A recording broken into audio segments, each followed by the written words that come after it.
Was geht ab, meine kleinen Rice? Hier ist Remy, ihr habt richtig gehört, hier ist Remy. Seid hier auf dem krassesten Rundum-Musikkanal, den es auf ganz YouTube gibt. Das kann ich euch versprechen. Ihr könnt ja alles andere mal abchecken, aber ihr werdet immer wieder zu mir zurückkommen, denn ich bin der Einzige, der vor allen Dingen noch eine wunderhübsche Begleitung neben mir sitzen hat. Dana Rolle. Dafür gehe ich sogar extra aus dem Bild. Guck. Danke schön. Okay, dann mach ich das alleine. Damit du deine Alone-Time hier mal hast. Gut, dann gib mir das Video, mach Play und ich mach das alleine, die Show hier. Ja, und allein nur deswegen solltet ihr schon abonnieren, vergesst es nicht. Ja, ich sag's ja immer wieder, aber knapp 70% sind immer noch nicht Abonnenten. Ja.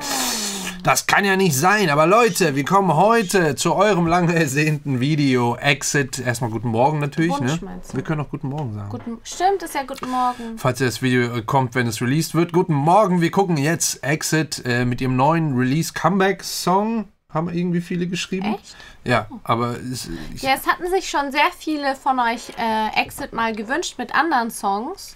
Und dann dachten wir, gut, wenn die jetzt einen neuen haben, machen wir den doch erstmal, ne? Richtig, machen wir erstmal den, Me and You. Vor allen Dingen, weil die letzten anderthalb Tage so viele schon geschrieben, sogar vorher schon. Die haben schon gesagt, der Release ist dann und dann, guckt euch das bitte unbedingt an. Und das machen wir natürlich...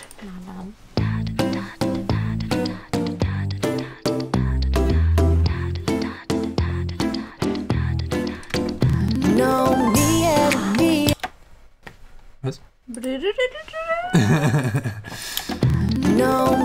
Ja, ist sehr interessanter Übergang. Was ich aber interessanter war, dass so ein Digitalklicken drin war. Das, so ganz feine Nadelstiche. Ja.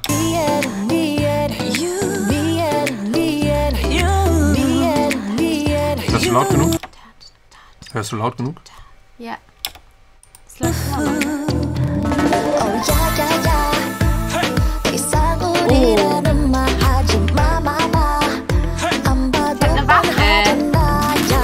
Die hat eine Waffe, du siehst es gar nicht. Doch, ja, wieso hat die denn eine Waffe? Wieso reagierst du nicht, als wärst du normal, als würde sie so einen Lippenstift rausziehen? Naja, Me and You kann ja nicht nur positiv, sondern auch negativ sein. Ja, kannst du Untertitel anmachen? Vielleicht knallt sie jetzt gleich ihren, nee, ist automatisch erzeugt. Knallt sie ihren Lover oder Loverin ab. Was ich jetzt nur sehr interessant finde, ist, dass wir so einen ganz klassischen Dembo-Rhythmus haben, ja?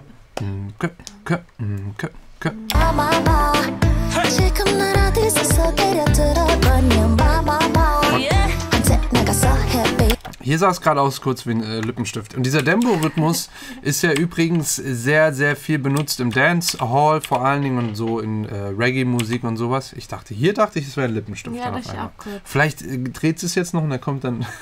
Das wäre ja lustig.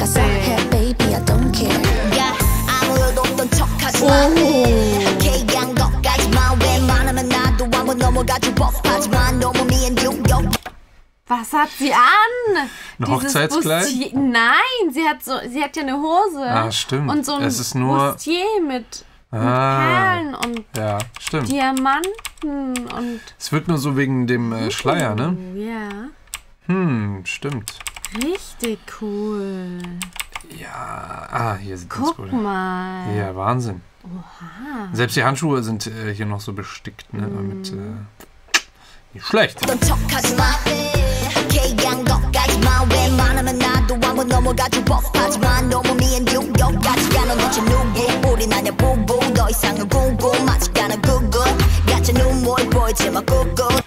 Sie hatte jetzt den Rap-Part hier. Schon in der ersten Strophe noch, ne? Ja, in der ersten Strophe noch, aber quasi in der zweiten Hälfte der ersten Strophe. Was auffällt, ist, finde ich, dass das Mixing, also das, was wir mittig und mono hören von ihr, dass die Stimme schon, ja, relativ viel Raum drauf hat, aber so ein Raum, der recht schnell wieder zurückspielt sozusagen, also sehr schnell rückkommt, so ein bisschen badezimmermäßig. Und auch die Doubles. Ja, vor allem die Doubles, also das, was halt gedoppelt eingesungen wird, jeweils fürs rechte und linke Ohr, ist hier auf ganz stark rechts und links gemischt. Ist interessant, dass man das so mischt. Aber eben beim K-Pop habe ich das schon öfter jetzt gehört. Bei den Amis, die machen das wenig eigentlich so mittlerweile. Ja. Da war auch so ein Delay drauf, ist also so eine Verzögerung. Es wiederholt sich immer dann so leicht, ne? Also Verzögerung so echomäßig. Yeah. Ja.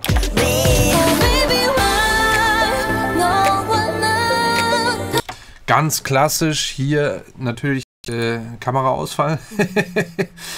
Nee, ganz klassisch hier der Pre-Chorus, der dann wieder in so was Harmonisches aufgelöst wird, wo ein liegendes Instrument die Harmonie dann spielt und dann abwechselnd eben die Akkorde und dann wieder Gesang. Das haben wir hier dann schon.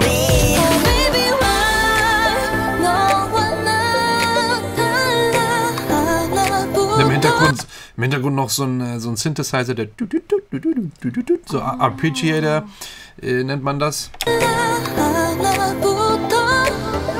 Wechselt sogar die Seiten.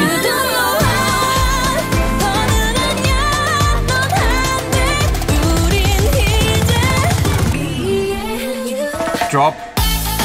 Wow. Okay, ich muss kurz stoppen, bevor das Video gesperrt wird. Cool. Richtig cool, hätte ich jetzt auch nicht erwartet. Hätte ich echt nicht erwartet. Dass es dann so Gangster wird. Nicht Gangster, also geil. Hart, also powervoll, nicht Gangster.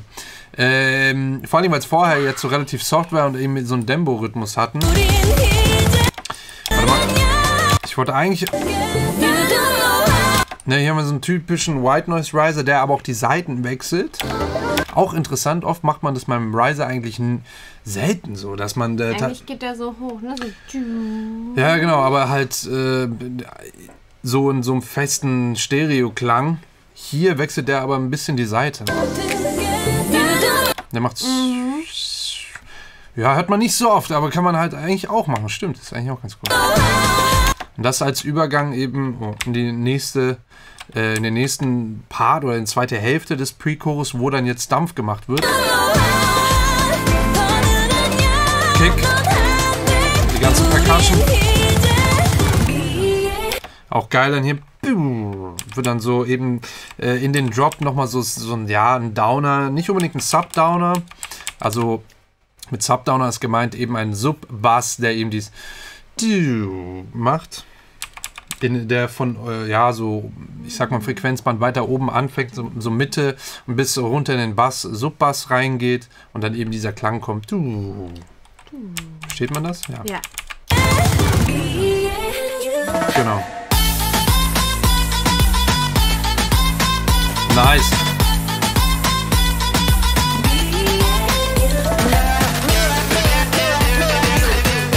Wir sind ja aber tatsächlich immer noch in dem Dembo-Rhythmus, ne? Das haben die schon beibehalten. Aber so ist halt ein bisschen anders unterlegt, deswegen klingt das natürlich viel, viel kraftvoller. Ja, was sagst du zu den Outfits?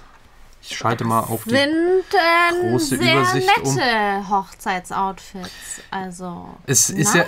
ist ja so hochzeitmäßig angehaucht, aber dann irgendwie kein Hochzeitskleid. Ja, ist jetzt halt kein Prinzessinnen-Hochzeitskleid, aber es sind so Standesamt vielleicht würde man hier machen. Stimmt, so macht man ja auch. Outfits, aber also...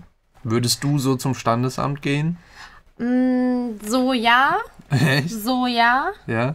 So ja. So ja? So ja. Das ist jetzt nicht so meins, weil das ist so gerade.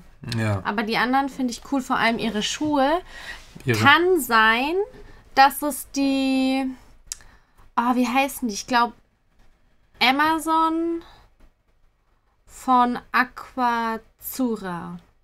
Die habe ich auch in schwarz. Okay. Gut, das ist... Könnten die sein? Amazonine oder so. Ich weiß, irgendwas mit Amazone oder so heißen die, glaube ich. Okay, das ist jetzt schon ein super Detail hier, dass du hier auspackst. Achso, sieht man die irgendwo im Close-Up noch? Naja. Nee, die sehen zumindest so aus.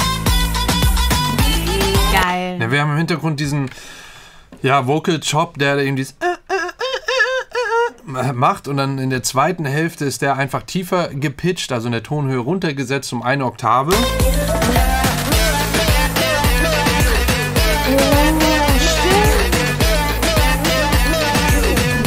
Übrigens auch sehr viele Becken, die immer auf die Vollen schlagen. dieses Me and You klingt auch cool.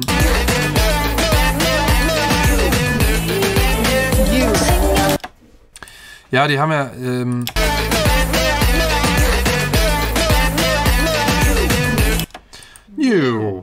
Das meinst du?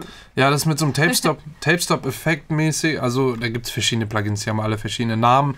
Aber im Endeffekt simulieren die dann eben so ein Bandgerät-Stopp, weil das immer dann nochmal nachläuft. Oder auch Vinyl-Stop kann man es auch nennen, weil bei den Schallplattenspielern war das auch so, dass wenn man auf Stopp gedrückt hat, dass die Platte nochmal so ein bisschen nachgelaufen ist. Weil die nicht sofort angehalten ist wegen der Technik, die da drin für den Antrieb war, läuft die so ein ganz klein bisschen nach und dann macht es so ein Dupe. Das ist hier auf dem U drauf. Dupe. Bei dem noch nicht so krass. Dupe.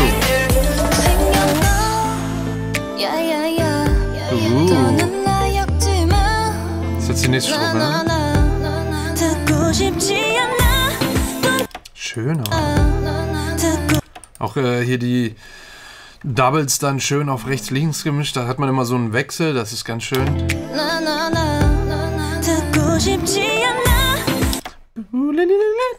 Der ist schon schön, dieser Übergang immer. Das auch diese Szene finde ich so schön. Hier? Ich glaube auch, weil mir Outfit mit dem Efeu. So gefällt. Ja.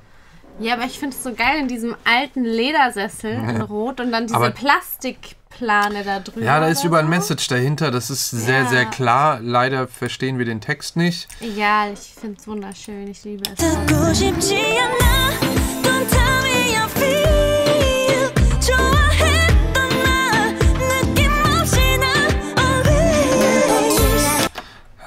Kräftige Stimme, nicht schlecht. Auch dieser Wechsel in die Kopfstimme dann. Ja, dafür, es sieht halt lustig aus, weil sie total entspannt das Lip-Sync macht, aber bestimmt der Gesang nicht so umgesetzt wurde im Studio, so entspannt. Ja, also, ich kann mir nicht vorstellen, dass jemand so süß und hübsch dabei aussieht, wenn er so die Töne rausholt. Oh. Also, oder? Oder gut trainiert. Gut trainiert, ja, trotzdem, ja. Hier. Aber das macht man ja so bei Musikvideos, das ist ja normal.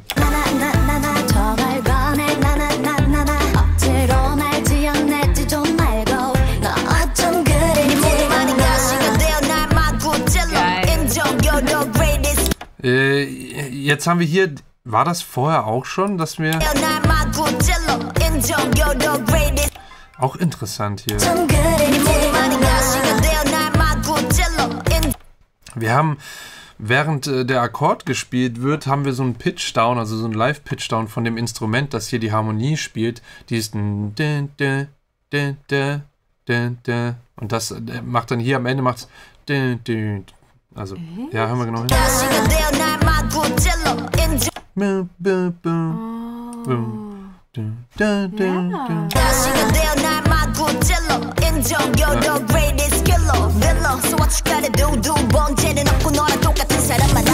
Ich muss...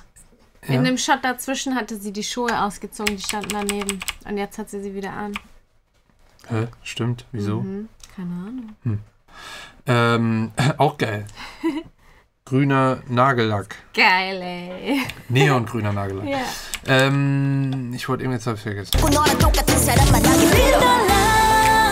Ach so, ja, also mit dem Mix auf den Rap, so, ich weiß nicht warum, mir persönlich gefällt es nicht so sehr, muss ich sagen. Man kann das natürlich machen, aber ich finde, dass die Stimme gerade in einem Rap-Part besonders, ja, es ist schon von Vorteil, wenn sie besonders deutlich ist, die Stimme, einfach weil man ja rappt und relativ schnell ist, damit man es eben auch akustisch versteht.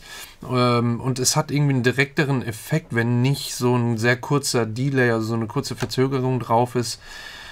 Bin ich persönlich nicht so krass der Fan von, habe ich jetzt bei einigen Sachen schon, also bei einigen K-Pop-Nummern auch schon gesagt, wo das benutzt wurde, finde ich cooler, klingt auch moderner, wenn man das trockener ein bisschen klingen lässt und mehr straight so. Oder vielleicht wenigstens nur auf die Doubles vielleicht Hall oder so, aber dass die mittige Stimme schon wie bei den Gesangsparts hier schon klar zu hören, das fände ich persönlich cooler, aber ja, machbar ist es auf jeden Fall.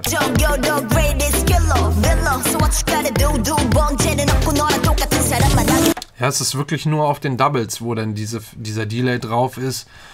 Ja, aber das ist dann wirklich Geschmackssache.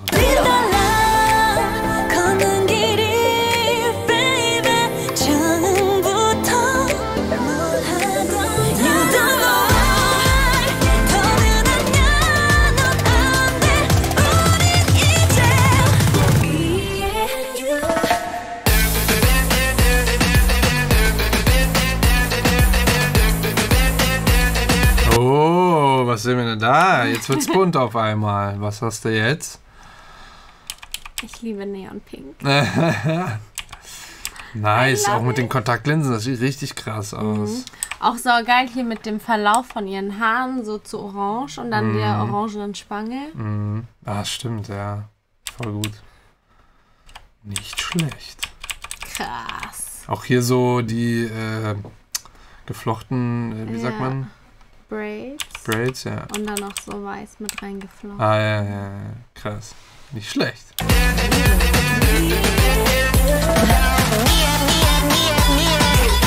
Also ich glaube, die sind jetzt... jetzt kommt... Schade, dass wir den Text... Wir hätten den Text auch...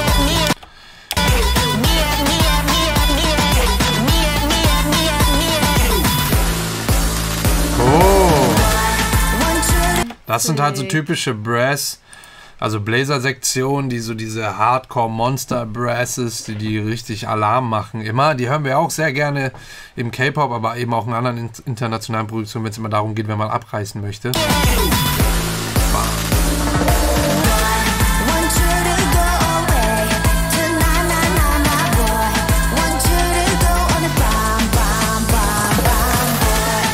Geil, jetzt haben wir auch...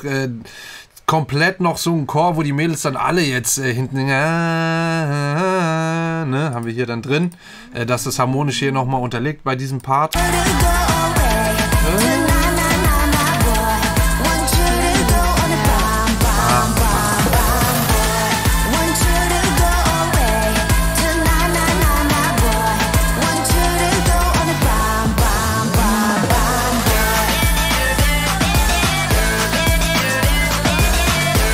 Das ist richtig Dance Break. Jetzt am Ende noch wird richtig schön abgerissen. Aber kommt die Hook nochmal? Weil es ja eigentlich der C-Part jetzt, oder? Nee, der C. Ja, haben die sich halt hier. Stimmt, hatten die einen C-Part? Habe ich jetzt gar nicht. Hatten die. Nee. Die hatten keinen C-Part. Nee, aber dafür haben die halt am Ende diesen Dance Break oder Dance Part. Irgendwie macht das halt auch mehr Bock bei so schnelleren Nummern. Ja, das nochmal abgeht. Ja, es macht auch nicht immer Sinn. Das ist halt so typisch bei den Internets oder gerade bei den westlichen Produktionen, dass sie da einen C-Part reinhauen und dann immer wieder die Stimmung nochmal umdrehen wollen. Und wenn sie es nicht machen wollen, dann wiederholen sie eigentlich nur den Text von der Hook. Nur dann aber in so ein bisschen langsamer, ein bisschen sanfter oder so. Ja, und dann, aber weil halt so das typische Pop-Arrangement so aufgebaut ist, macht aber sehr oft und gerade bei Songs, die einfach mehr abgehen, wo die Thematik vielleicht nicht nochmal umgedreht werden muss, also wirklich textlich nicht nochmal auf eine andere Ebene gebracht werden muss, macht das halt auch keinen Sinn. Da ist es eigentlich fast cooler, wenn man da wirklich aus der zweiten Strophe raus in die zweite Hook reingeht und dann vielleicht am Ende einfach so einen Dance-Part rausballert. Das kenne ich auch erst so seit den K-Pop, seit unserer K-Pop-Zeit. Ja, finde ich voll cool, ist mal nicht immer dieses normale Schema, was man so hat und was Absolut. bei manchen ja dann auch langweilig ist, wenn sie wirklich nur noch den Text wiederholen. Voll. Ich meine jetzt die westlichen Produktionen, die lassen die diesen C-Part fast komplett einfach weg, weil die Songs sowieso alle viel finde geworden sind wegen den ganzen Streaming-Plattformen und so, weil das Hörverhalten der Zuhörer sich einfach verändert hat. Aber ich finde es schon echt cool so.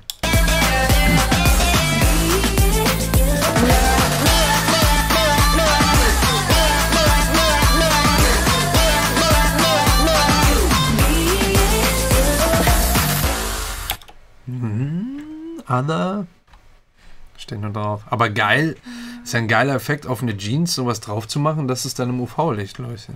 Das sieht ja mega krass aus. Das ist echt cool. Das habe ich noch nie gesehen. Das ist, glaube ich, echt eine gute Idee. Vor allem ist es ja dann, wenn kein UV-Licht drauf ist, ist es dieses Weiße, ne? So weißlich. Kannst du machen, ja, gibt's verschiedene. Das fände ich cool, wenn es so weißlich ist, weil hellblaue Jeans mit weiß irgendwas drauf, finde ich mega geil. Also es ist so so milchig kann das sein. Ja, genau. Es kann aber auch schon neongrün sein. Ich weiß nicht, ob man es hier schon gesehen hat. Aber ich finde es mit weiß besser. Aber so wie du es meinst, ach guck mal, da kommt die Urheber rechts Einspruch von YouTube. Ja, nee, ich glaube, hier ist es vorher auch schon grün. Das, was du meinst, ist aber dann so etwas, wie man auf einem Uhrenziffernblatt hat, dass es sich dann an Sonnenlicht auflädt. Ach so, quasi. Das fände ich cool. Das wäre auch geil, ja. Okay, geile Vielleicht Idee. für unsere Modegeschichte, da kommt ja auch noch mal was raus. Jetzt habe ich aber ein bisschen was gedroppt. Ja. Da kommt aber auch noch was. Da könnt ihr natürlich gespannt sein, denn Dana als Fashionista. Ich habe ja quasi schon ein Label entwickelt. Ja, wir sind da dran, da kommt noch einiges, da dürft ihr gespannt sein. Wir haben uns da auch ein Special ausgedacht für die 50.000 Abos hier auf dem Kanal übrigens. Also, wenn das nicht nochmal ein Anreiz ist, den Kanal zu abonnieren, dann weiß ich auch nicht.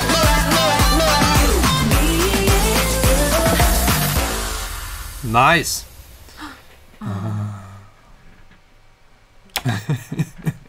Ja, sehr coole runde Nummer. Wie gesagt, 50.000 Abo-Special ist geplant.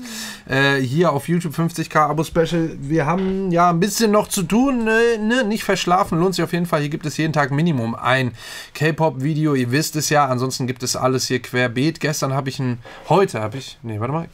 indischen Song rausgebracht. War auch interessant. Ja, Coca-Cola-Song. Muss ich auch noch gucken. War auch super interessant. Also hier gibt es wirklich jeden Tag mal was Neues irgendwie. Und wie gesagt, 50.000 Abo-Special. Abo lohnt sich. Dana kommt diesen Sonntag jetzt auch mit einem Video raus, wenn sie es schafft, das Video zu schneiden. Das wird ihr erstes Video, das sie schneidet.